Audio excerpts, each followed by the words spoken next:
So the next thing we're going to talk about is the ideal gas law. The ideal gas law is an energy equation, but it's kind of hidden. We never talk about it as simply an energy equation. So here's my ideal gas law. Pressure times volume is equal to nRT, where n is particles, r is Redbird's constant, and T is temperature. Why is this an energy equation? Well, it turns out that pressure is force divided by area. Okay? And volume is height, width, which is an area. Oh, I want to go length times an area. For there is a reason for that, nRT. So force times the distance is nothing more than energy, and then the areas cancel each other out. So you end up getting joules. You end up getting work or energy equals nRT. Okay? So that's why it's an energy equation. So when you look at PV equals nRT, you're actually looking at the idea of energy inside of a system can increase the temperature of that system. Once again, yet another relationship between temperature and energy.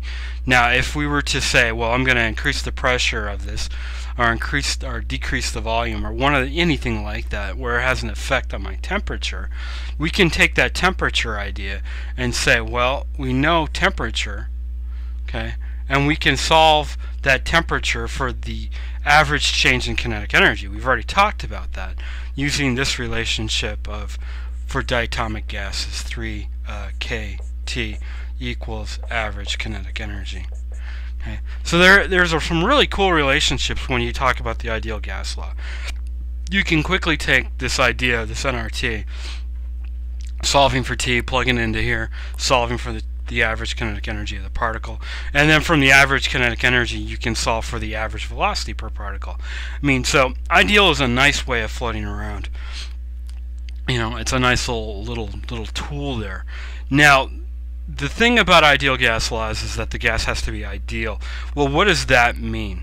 Well, first of all, what it means is that there's no interaction between any other particles inside the gas.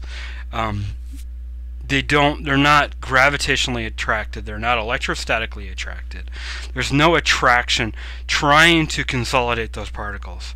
Okay, so there's no energy of interaction between particles, molecules, or atoms for that. It doesn't really matter either one, which is important, but it's also what we use to define what a gas is.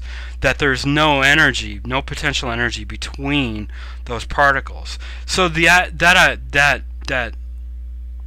thing that makes it ideal is not that big of a deal.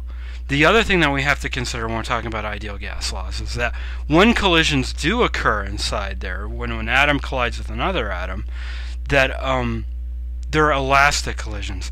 Now, if you remember, elastic means that energy is conserved. Nothing is wasted. Nothing is converted into into heat or temperature, or deformation or sound, for that matter. Well, yeah, that's not a very hard thing to believe either, because we know that heat is a kinetic energy. It's a molecular kinetic energy.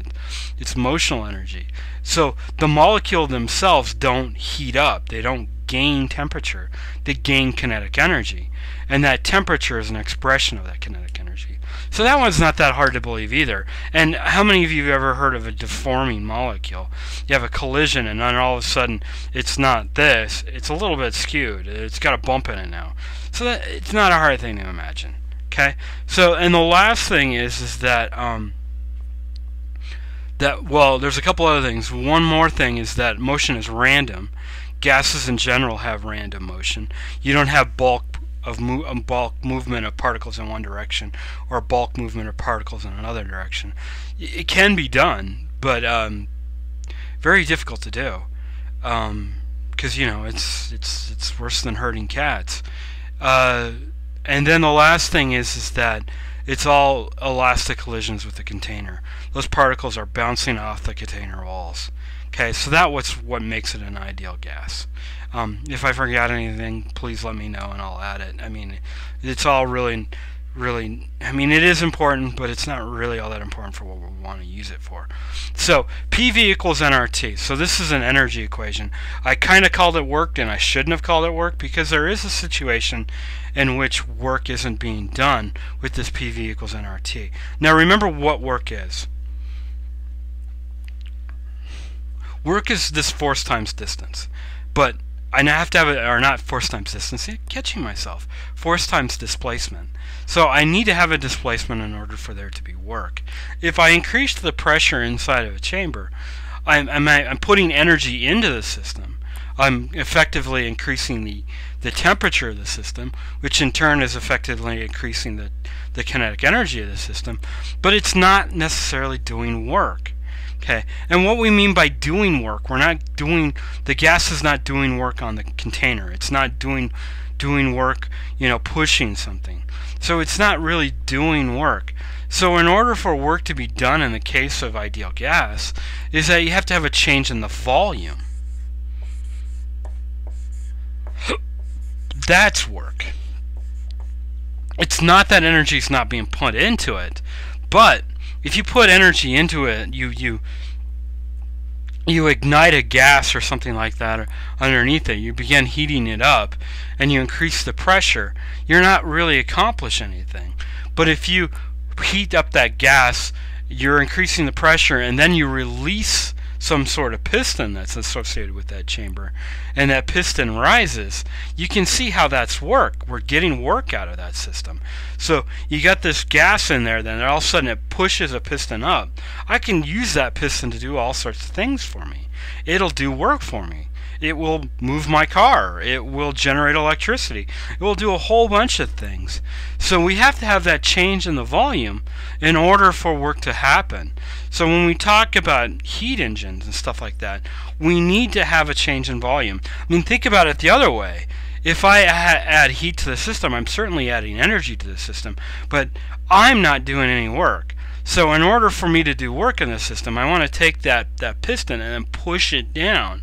That way I'm doing the work on the system. I'm decreasing the volume. I have to put work in. Okay? So when we talk about it, this PV equals nRT, PV is energy. Change in V is work.